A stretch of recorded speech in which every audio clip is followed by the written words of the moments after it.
All right, so investing in your 20s. If you'll notice off rip, I don't even have the word money in this actual title. And that's because I'm a big believer that there's plenty of things that you can invest in outside of currency, right? And actual money itself. And one of those things is education, right? When we talk about YouTube, podcasts, and social media, these are all things that people in their 20s usually know how to use. And so when it comes down to the type of information that we have access to, utilizing these three things are definitely pieces that you can invest in when it comes to your overall education. And sometimes people in their 20s tend to feel like they're failing because they haven't reached their ultimate potential just yet, or they haven't reached the greatest goal in life that they really have for themselves.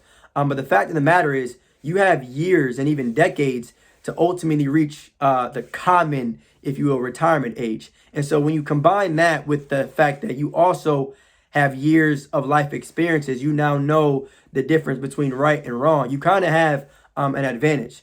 So I know it can be tough ultimately looking at life in your 20s, thinking that, you're not necessarily where you want to be, but you still have time to recover and make changes in your life.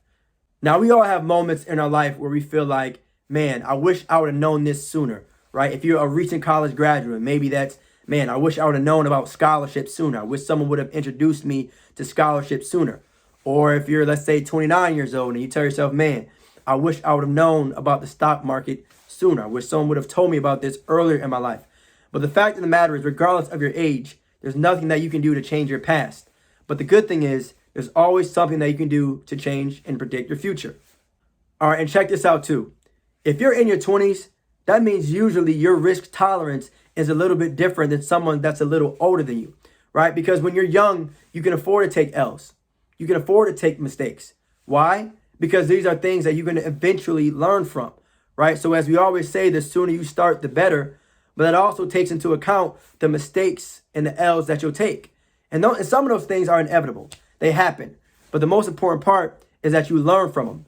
And it's better to learn them at a young age, like when you're in your 20s. Now, to shift gears a little bit to the stock market, right? Whenever we talk about investing, naturally, everyone wants to talk about money, the actual currency itself. So to kind of break things down a little bit to how to invest currency and money in the stock market in your 20s. Now, off rip, all right? The sooner you start, the better, okay? Now, that statement usually applies to a lot of things, but especially investing, because when you consider time and overall compound interest, it does work wonders. So starting off with ETFs, right? And I know a lot of people have mixed feelings on them, whether they love them or hate them or just feel in between, okay? The thing is about ETFs, when you look at their overall growth, examples such as VOO and SPY, and again, these are ticker symbols that you can literally Google and see their 5-year growth, okay? Now, they don't grow as quickly as most people, especially people in our 20s, would like. But at the same time, they do tend to grow over time. So again, VOO and SPY, again, not recommending anyone buy these, but when you look at the growth that they have over time, when you combine that with the fact that someone is young, it might be something to look at. And ETFs, just stands for exchange traded funds. It doesn't really matter how much you get started with. I'm not here to, tell anyone a number. But getting started usually ends up being the most important decision that you'll make. And if you got to start slow, that's fine. But just start. All right. You can invest on a weekly, daily, monthly basis, whatever you have to do. But starting will probably end up being the most important decision you'll make. And the thing is, too, man, about living in your 20s is that everyone wants to live in the present, right? And I get it, right? I'm in my 20s. But you also have to prepare for your future, right? And in order to do that, the actions that you take now will end up affecting your future. Obviously, people want to go outside, go to the club, go to the bar, go to concerts, whatever. And I'm not opposed to that, right? I'll never say someone should not have fun. At the end of the day, that's the purpose of life, is to live. But at the same time, you to make sure that all your affairs are in order for the future, because it's going to be here, right? Whether you like it or not, the future is going to be here. And you want to make sure that you are ready for that. Now, the one thing about investing in your 20s that needs to be said that might scare some people is, as you get older, health costs might tend to change, right? And just, as you know, it doesn't matter how healthy you are. As you get older, things may tend to change in terms of overall costs. And you want to make sure, again, that you're prepared for that, okay? And this is a little bit more, I guess, of a life insurance conversation, but making sure overall that you understand that, as you prepared in your 20s for life as you hit 40, 50, 60, 70 years old is essential, okay? The decisions that you make today will end up affecting you years from now. And I know it's tough to think that far ahead, but again, whether you like it or not, the future is on the way. And the way I think about it is like, think about where you were 5 years from now, right? You know, if there were any changes that you wish you would have made back then, maybe you make those decisions now. That way, 5 years from now, 5 decades from now, even, you'll then be able to say, man, I'm thankful that I made those decisions back in my 20s. Because the one thing is too, I'm going to add this, right?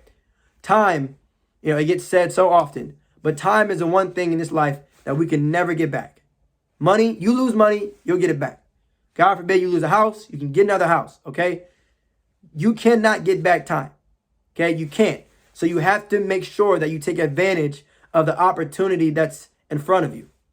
And the thing is too about investing in your 20s, as I said before, man, people who are in their 20s constantly have their phone in their hands, which means you always pretty much have access to information. Now, right, the conversation is just going to be about what type of information you're absorbing on a day-to-day basis. And we've reached the era now where it sounds like investing, and I guess trading as well, is becoming more trendy and popular, if you will, which is a good thing. So hopefully, you know, sessions and segments like this will continue to help and encourage others to invest in their 20s. And if you're someone that's not in your 20s watching this video, whether you're older or younger, feel free to, like I said, just get started. You know, don't let time hold you back. Just get started. And to me, the biggest reason why you should invest in your 20s is one word, right? And that word is legacy, right? When you start to think about, you know, your future children and your grandchildren, it really makes you wonder, all right, what am I doing right now to help them out when they reach my age, right? What decisions can I make now to ultimately help them out? You know, and I know we're living in a society where people don't care about other folks' opinions, which is okay, cool, right? It is what it is. You don't care what other people think about you. That's fine. You do what you want. You be happy, right? But at the same time, I would hope and even pray, right, that we care about our children and our grandchildren. One of the biggest assets you'll ever have in this life is your last name, okay? The stock market is cool. You know, real estate, crypto, all those things are cool. But one of the biggest assets you'll have in this life is your last name. And you want to put yourself in a position where you're helping out your children and their children and their children. And that can really get started by investing in your 20s, by planting that seed now before you're older. It's never too late, okay? But planting that seed now so that your last name, okay, will be attached to something that you can truly be proud of, okay? So that's why I say, even in this segment that we're talking about, investing in your 20s to me is even more important than just money and currency itself. You got to start thinking about your future children and grandchildren. So to wrap up, man, the sooner you start, the better, right? When it comes to investing in your 20s, the sooner you start, the better. And I do not care where you start or how much you start with. I don't care if it's $10, all right? You can't look to your left or look to your right and think about what other people are doing, okay? And look, if you need somewhere to at least get started that you might want to look into, ETFs, okay, exchange traded funds. You can look into Fidelity. Again, this is not financial advice, all right? But things such as, I guess, VOO and SPY. Again, I challenge you all to go look at the 5-year charts on both of them. There's plenty of things that you can invest in. But I just threw those two out there just so people can have some sort of idea of where to get started. Again, I will reiterate this as much as I can. Even if you just get started with $10, all right? I don't care if it's 10 racks, 10 M's, whatever. Just get started. The sooner you start, the better, all right? And it'll pay off in the end. The future you will thank you. Again, think about where you were 5 years ago, right? Think about if you had put aside, I'll just say 50 a month. I won't even say anything wild, right? But just think about if you put away 50 a month. There's 30 days in a month, okay? So you do the math on that, all right? So again, y'all, investing in your 20s, it's essential, it's important, and it is imperative, all right? Do not let yesterday, okay, affect the decisions you make today, okay? Look ahead to the future and understand, all right, the need for people in your 20s to really get started investing, all right? Y'all stay blessed. Peace.